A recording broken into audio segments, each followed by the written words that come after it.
House Democrats shamelessly opposing legislation that would require health providers to give immediate medical care to infants who survive an abortion procedure. The problem with this bill is not that it makes anything, that it provides any new protections for infants. The problem with this bill is that it endangers some infants by stating that that infant must immediately be brought to the hospital. Joining us now are two women who survived their mother's abortions, founder of the Abortion Survivors Network, Melissa Oden, and Louisiana Right to Life Communications Director, Sarah Zagorski. Sarah, Melissa, thank you so much for joining us this morning. I'm going to let you just start, Melissa, because I want to talk about your stories, but I can't ignore that soundbite that we just heard. How disingenuous is Jerry Nadler? Disingenuous, misinformed. I could use a whole lot more words there to describe that. But, you know, we continue to hear the same language during Roe and now after Roe, that somehow born alive legislation isn't needed, that it is searching for a problem that doesn't exist. But I can tell you, as both an abortion survivor and someone who works with a population of abortion survivors, we have a problem in the United States that needs to be addressed. And this was a good first step in that direction. So, Sarah, explain what happens when a child, without this bill, what would happen to a child who survives an abortion? They would be left to die. It'd be up to the physician to just decide on his own what he's going to do, as it was in my case. Okay, and so now tell me what happened in your case. How did you survive an abortion? Absolutely. So my birth mother was a Hispanic immigrant from Honduras. She came to America as a teenager, and when she got pregnant with me, she already had 7 children at home. She was referred to a cheap physician known as Dr. Akpalabi. He was infamous in New Orleans for being a cheap doctor for minority women. She went to seek his care. He delivered me in an induction, what we'd call an induction abortion, at 26.5 weeks.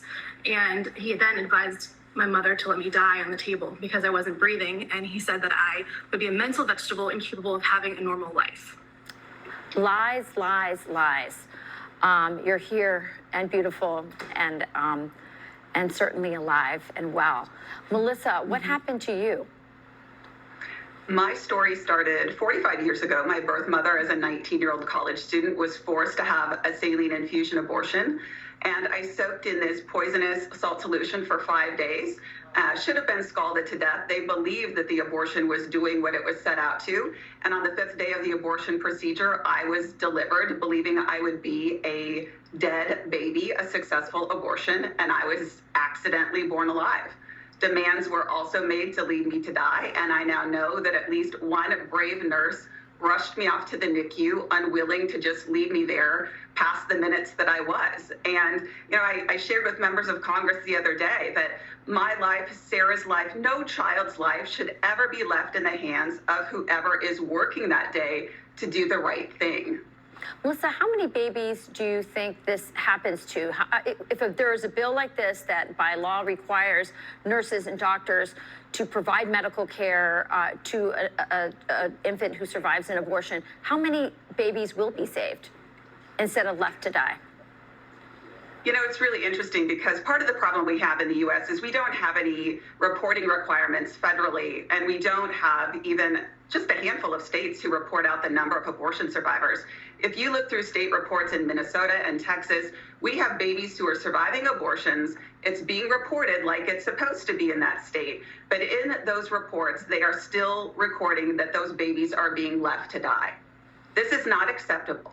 And something has to change at the top to trickle down to the rest of the states.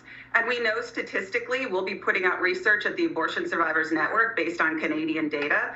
There are thousands of babies surviving abortions every year.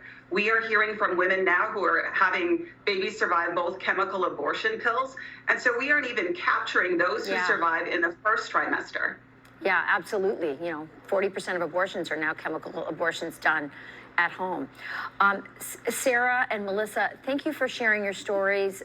It's so important. The fact that this is not regulated, that we don't even have these numbers, says a lot about this industry and the kind of transparency and honesty we need around this issue. And you both are doing your best to bring that to account and to hold people accountable. Thank you for coming in. Let me just say, I'm glad you both survived, that you're both alive, and what a blessing that you're using your lives to bring more attention to others going through the same thing. Thank you so much for joining us this morning. God bless you. Thank you. Okay. Thank you.